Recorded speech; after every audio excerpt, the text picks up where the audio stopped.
Right, today we are looking at the Bosmara stud. These are the young bulls.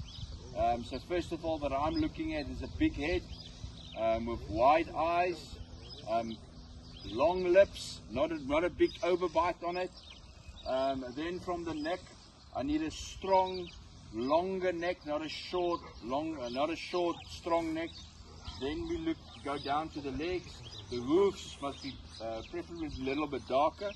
It indicates a stronger hoof, and the legs must be preferably straight, not going inside or protruding at on the outside.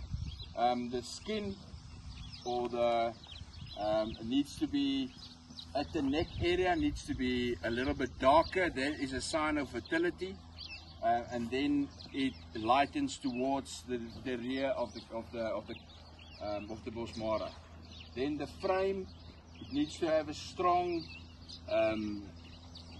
A-frame type of build, not small, not wide hips and small shoulders. Then if you look at the tail must be flat at the back, not a big bulb or bubble at the rear.